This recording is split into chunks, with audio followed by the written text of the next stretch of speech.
Lorsque j'ai commencé à avoir des expériences, Regina, la première chose que j'ai réalisée est que j'avais tout faux. J'avais vraiment tout faux. Car cette intelligence est si aimante de façon incroyable. C'est ce que nous sommes. Nous sommes seulement séparés d'elle. Nous sommes des particules au lieu d'être des ondes. Quand votre système nerveux s'accorde avec cela et que l'électromagnétisme l'accompagne, la seule façon de le décrire est d'être présent de façon totale.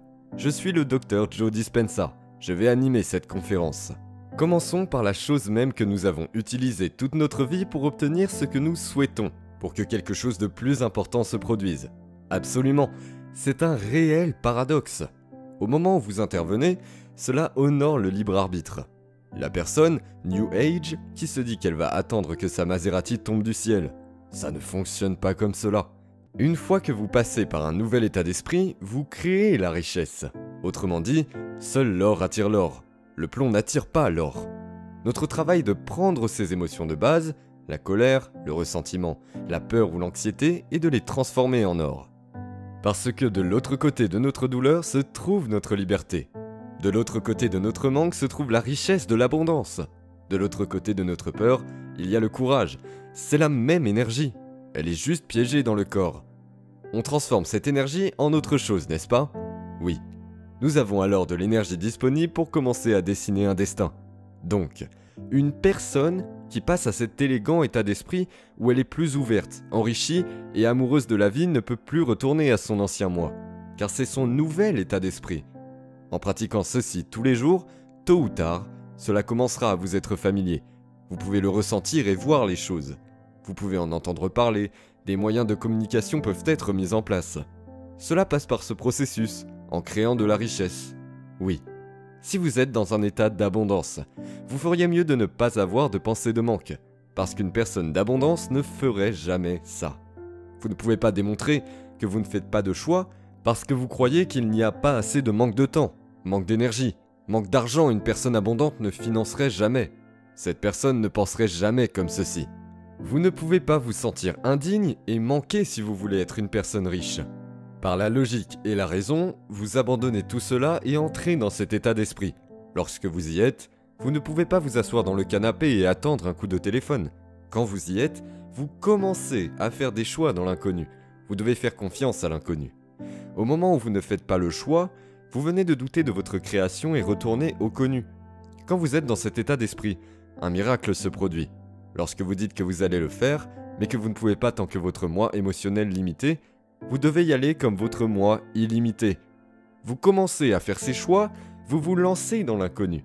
C'est là que le miracle se produit et que vous êtes heureux d'avoir fait ce choix.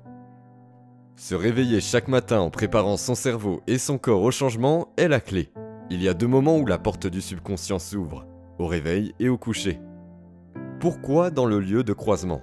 Parce que votre cerveau passe des ondes cérébrales delta profondes aux ondes cérébrales θ, puis aux ondes cérébrales alpha et enfin aux ondes cérébrales bêta.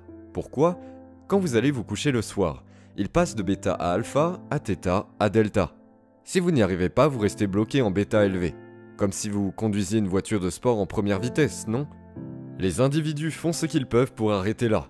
La chimie du cerveau fonctionne en accord avec cela. Alors, à votre réveil, lorsque les récepteurs à l'arrière de votre œil captent la lumière, votre nerf optique envoie un signal à la glande pinéale, et celle-ci commence à produire de la sérotonine, le neurotransmetteur du jour.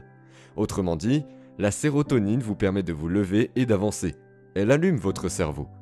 Dès qu'il commence à faire sombre et que la nuit arrive, votre œil ne capte plus la lumière visible, le mécanisme commence à changer.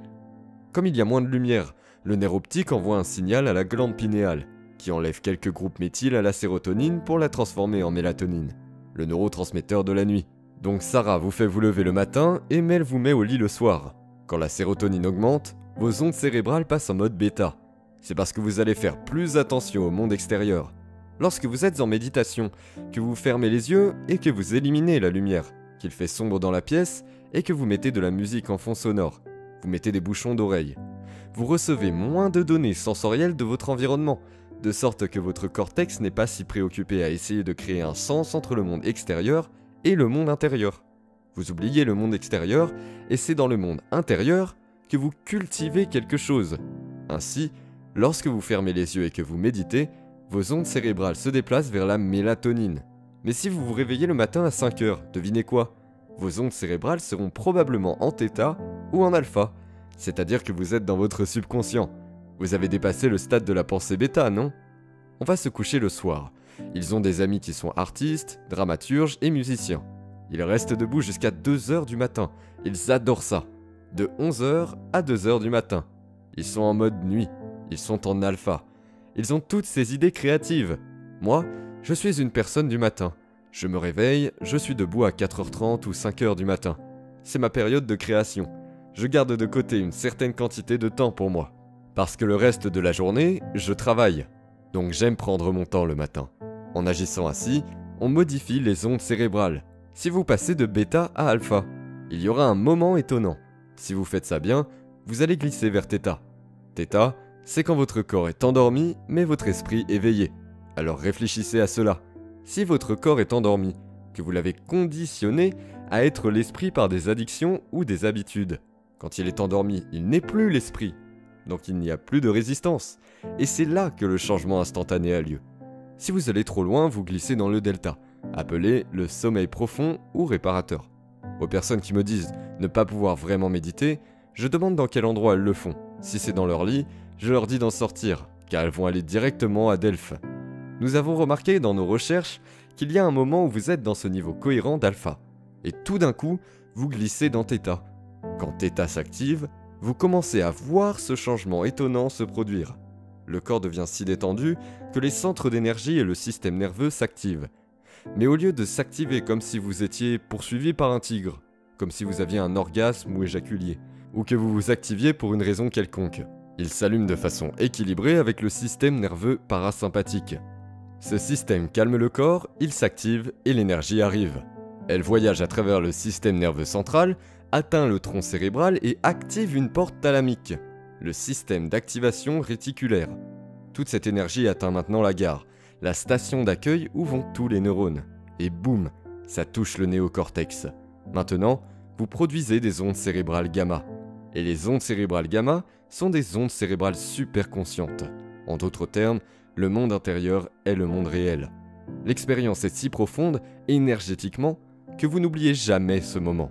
C'est là que vous réécrivez le programme.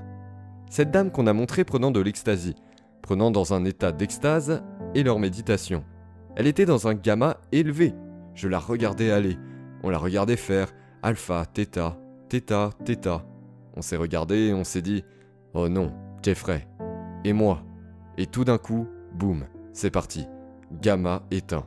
Donc, au moment où ça arrive, c'est l'énergie et le système nerveux sympathique est maintenant en équilibre complet avec le système nerveux parasympathique.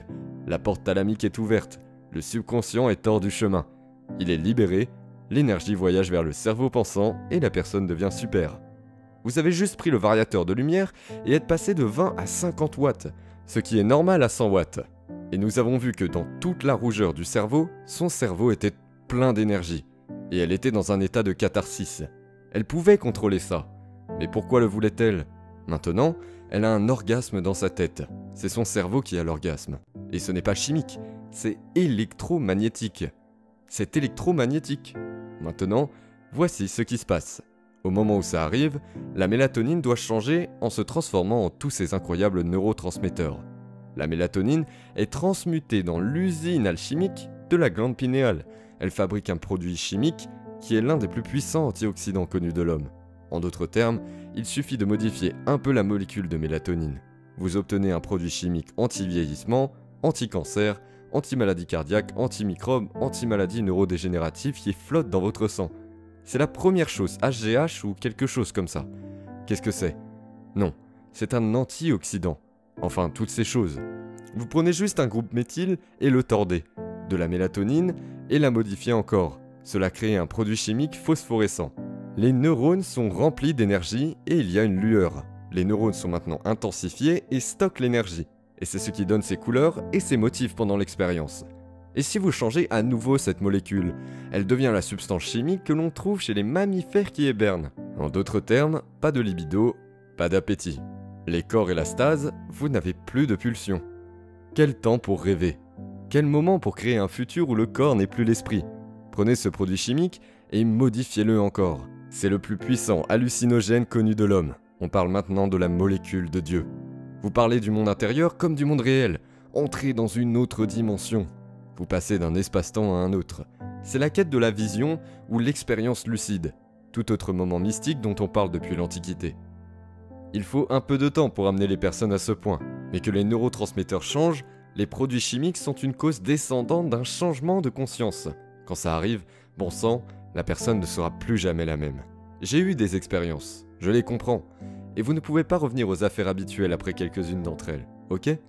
Vous avez seulement laissé tomber au début de ces expériences, vous n'avez rien dit. Je suppose donc que c'est aussi la période de transition qui leur permet de bénéficier de ce type d'expérience, n'est-ce pas ? Oui. Je pense que mon intérêt est de démystifier tout ça. C'est vrai, je veux en donner l'information, enseigner aux individus l'information, comment le faire et créer la transformation. Si nous pouvons mesurer la transformation, cela donne plus d'informations pour encore mieux l'enseigner et combler le fossé.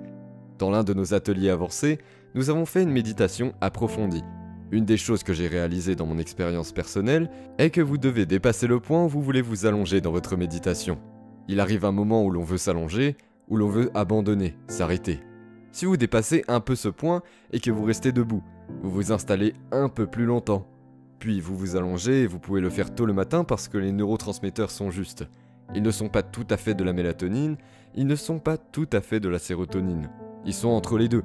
Et si vous pouvez vous lever et faire votre méditation assez tôt et vous installer pour une longue période de temps et ensuite vous allonger, le spectacle de lumière va commencer. Oui. Et donc j'ai commencé à avoir ces expériences mystiques il y a quelques années. Elles étaient si inhabituelles que j'ai dû retourner au livre de physique quantique pour regarder ce qui se passait exactement. Mais je ne prenais pas de médicaments, mon cerveau était la pharmacie en un sens. Et j'avais ces expériences de Kundalini. Et c'était comme si on me branchait dans une prise de courant, dans une prise électrique. Je pouvais sentir chaque cellule de mon corps s'allumer d'un seul coup. Et c'était comme si quelqu'un avait pris ce cadran et l'avait monté. C'était incroyable. Donc il y avait une signature énergétique d'amour qui venait avec ça.